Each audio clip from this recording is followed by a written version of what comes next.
আজি আপোনাৰ সৈতে কি ঘটনা সংঘটিত হ'ল? তাতে আমাৰ দৈঘোৱা বাজাৰ চুয়াপাতা দৈঘোৱা বাজাৰ এটা ব্ৰিজৰ কামৰ ইনিগ্ৰেশ্যনৰ কাৰণে আমাৰ আজি ডেটা সময় কৰা হৈছিল। 3টা MLA ছাৰে সময় দিছিল। সেই হিচাপে MLA ছাৰো তাতে আহিছিল, কিন্তু যেতিয়া আমাৰ ফিতা কাটিবলৈ যায় MLA ছাৰে, তেতিয়া MLA ছাৰে কি কৰিল, কলা গাছটো সৰু থকাৰ কাৰণে মানে কৈছে, সেইটো ক'ল যে এইটো এৰেঞ্জমেণ্ট কোনে কৰিছে। তাৰ পৰা কোনোবা কৈছে যে এইটো শহীদুৰ নামৰ এটা ল'ৰা আছে, তেখেতে কৰিছে। এতিয়া MLA ছাৰ ক'লে এইটো শহীদুৰ নাম ল'ৰাটোক মাতকচোন। মোক মাতিল, মোক ক'লে যে পুষ্কুল যিহেতুকে আগত এইবিলাক কৰিছে নেকি, আগত পুষ্কুল তোৰ ঘৰ ক'ত? মোৰ ছাৰ মোৰ ঘৰটো গৰুপুৰ। আগত এইবিলাক এনেকুৱা কৰা নাই মই ছাৰ, এইটো আমি এনেকুৱা ডাঙৰ কাম কৰা নাই, সৰু সুৰা কাম কৰিছোঁ। তাতে খালি নেম প্লেটটো হ'লে আছিল, বেলেগ না আছিল। ইয়াত ডাঙৰ কাম এইবাৰে প্ৰথম।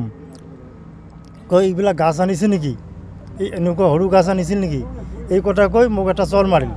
চৰ মাৰাৰ পিছত কি কলা গাছ, এইটো MLA ছাৰ শামসুল হুদা বিলিচিপাৰা বুকেৰ কাপড় ধৰছে না, বুকেৰ কাল চলত এটা চল মাৰিল। চল মাৰাৰ পিছত কলা গাছ তুলি দাঙি মোৰ মূৰত মাৰিছে। এটা অলপ চোট পাইছে, ফুলি আছে। এগৰাকী বিধায়কৰ এনে আচৰণ কি ক'ব?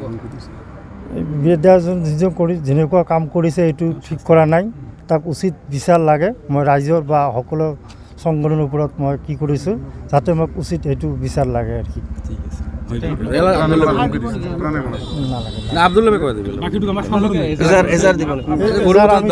গৰুপুৰ থানাত মানে ৰেডি হৈ আছে, আমি দিম। ৰেডি হয়ে আছে।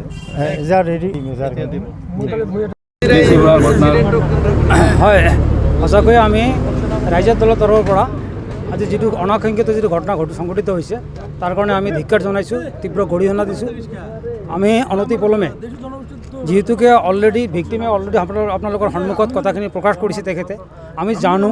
আৰু মোৰ ঘৰৰ ওচৰত মোৰ সৰু ভাইটি হয় শ্বহীদুৰ ৰহমান, এনেকুৱা এজন ভদ্ৰ ল'ৰা। তেখেতে আমি কেতিয়াও শুনা নাই তেনেকৈ তাৰ মানে দুৰ্ব্যৱহাৰৰ কথা আমি শুনা নাই। আৰু তেখেতে এজন মানে শিক্ষিত বেকাৰ যুৱক ল'ৰা। তেখেতে কোনোবা কণ্ডাক্টৰৰ আণ্ডাৰত কিবা দেখাশোনা কৰাৰ কাম কৰি থাকে। গতিকে তেখেতে দুখী আৰু শিক্ষিত ল'ৰা, চাকৰি বাকৰি নাই, তেখেতে তেনেকৈ কাম কৰে। গতিকে তেখেতৰ কৰ্মৰ কাৰণে তেখেতে বিলিচিপাৰালৈ গৈছিল। কিবা এটা কাৰণত সামান্য ত্ৰুটিৰ কাৰণে বিধায়কজনে ৰাজহুৱাকৈ যিধৰণে তাক অপমান কৰিছে, শাৰীৰিকভাৱে অপদস্থ কৰিছে, মাৰধৰ কৰিছে, তাক আমি ধিক্কাৰ জনাইছোঁ, গৰিহণা দিছোঁ। আৰু বিধায়কজনক অনতিপলমে উক্ত ঘটনাৰ ওপৰত তেখেতক কাণত ধৰি কুটাবহা কৰাৰ কাৰণে, ৰাজহুৱাকৈ ক্ষমাৰ কাৰণে আমি দাবী জনাইছোঁ। লগতে তেখেতক যিহেতুকে অলৰেডি সিহঁতে FIR দিবলৈ কৈছে, গতিকে অতি সোনকালে যাতে জিলা প্ৰশাসন তেখেতক মানে ব্যৱস্থা লয় বা পুলিচ প্ৰশাসনে ব্যৱস্থা লয়, তেখেতক জেল হাজতলৈ প্ৰেৰণৰ কাৰণে আমি দাবী জনাইছোঁ। আপোনালোকে আজি সকলোৱে এটা দুৰ্ভাগ্যজনক এটা ভিডিঅ' দেখা পাইছে ছ'চিয়েল মিডিয়াত, বিভিন্ন নিউজ চেনেলত বা পৰ্টেল যোগে। তাতে এটা সামান্য কথা যে এটা সৰু কলৰ গছ, তেওঁক লাগিছিল ডাঙৰ কলৰ গছ, তাতে এটা সৰু কলৰ গছ দিছে। এই কথাৰ ওপৰত ভিত্তি কৰি এজন মানুহক শাৰীৰিকভাৱে অপদস্থ কৰা মানে ৰাজহুৱাভাৱে, এইটো একদম গৰিহণাৰ যোগ্য বিষয় আৰু এইটো কোনোপধ্যে মানি ল'ব পৰা বিষয় নহয়। প্ৰথম কথা এইটো।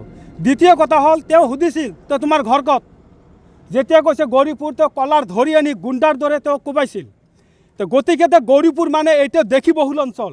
যেতিয়া গম পাইছে তেওঁ এজন দেখি মানুহ, তেওঁ তেতিয়াই এই ধৰণৰ অত্যাচাৰ কৰিছে, তেওঁৰ ওপৰত শাৰীৰিক আক্ৰমণ কৰিছে। গতিকে আমি জনাই দিওঁ যে তেওঁ আজি যি দেশীৰ ওপৰত অত্যাচাৰ কৰিছে, এনে গুণ্ডামিত বাংলাদেশত কৰক, এই দেশীৰ অঞ্চলত নহয়। তেওঁ ইয়াৰ উপযুক্ত উত্তৰ পাব। তেওঁক আমি যদি ইয়াৰ মাপ মানে ক্ষমা নিবিচাৰে, তেওঁক আমি বেয়া ভাষা নকওঁ, আমি আৱেগিক হৈ আছোঁ। তেওঁক আমি গৌৰীপুৰ অঞ্চলত পালে তেওঁক শাৰীৰিকভাৱে অপদস্থ কৰিম, আমি স্পষ্টভাৱে কৈ দিছোঁ। দেশী অঞ্চলত UDF-এ কোনো ধৰণৰ প্ৰচাৰ কৰিব নোৱাৰিব। UDF-ত 5বাৰকৈ 3বাৰকৈ MP হৈ যোৱা দেশী মানুহে বিনা চৰ্তে ভোট দি আমাৰ UDF-ৰ 3বাৰকৈ MP বনাই দিছিল। আৰু তেওঁৰ দ্বাৰাৰ বিধায়কে আজি দেশী মানুহ এজনক এনেকৈ অপদস্থ কৰা কোনোপধ্যে দেশী জনগোষ্ঠীয়ে মানে মানি লয়।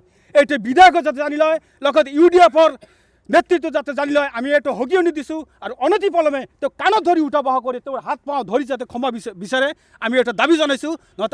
নহ'লে অনাগত দিনত নিৰ্বাচন আহি আছে বা যিকোনো দিনত UDF-ৰ লগত দেশী জনগোষ্ঠীৰ প্ৰত্যক্ষ সংঘৰ্ষ আৰম্ভ হ'ব। আমি চিধা কথা কৈ দিছোঁ, কোনো ধৰণৰ সাম্প্ৰদায়িক সংঘৰ্ষ হ'লে UDF দল আৰু তথা শামসুল হুদা ইয়াৰ বাবে দায়ী হ'ব। দ্বিতীয় কথা, এনেকুৱা অভদ্ৰ এনেকুৱা গুণ্ডাবাজি কৰা ৰাজনৈতিক দলৰ নেতৃত্বক বিধায়ক পদ খাৰিজ কৰিবলৈ আমি সুমত কগনিজেঞ্চ ল'বলৈ আমাৰ স্পীকাৰ মাননীয় বিশ্বজিৎ দৈমাৰীক আমি ইয়াৰ যোগে আহ্বান জনাইছোঁ, তেওঁৰ পদবী খাৰিজ কৰিব লাগে আৰু তেওঁক আমি গোচৰ দি আছোঁ। এতিয়া আমি গোচৰ দিম গৌৰীপুৰ থানাত, আমি সংগঠনৰ তৰফৰ পৰা দিম।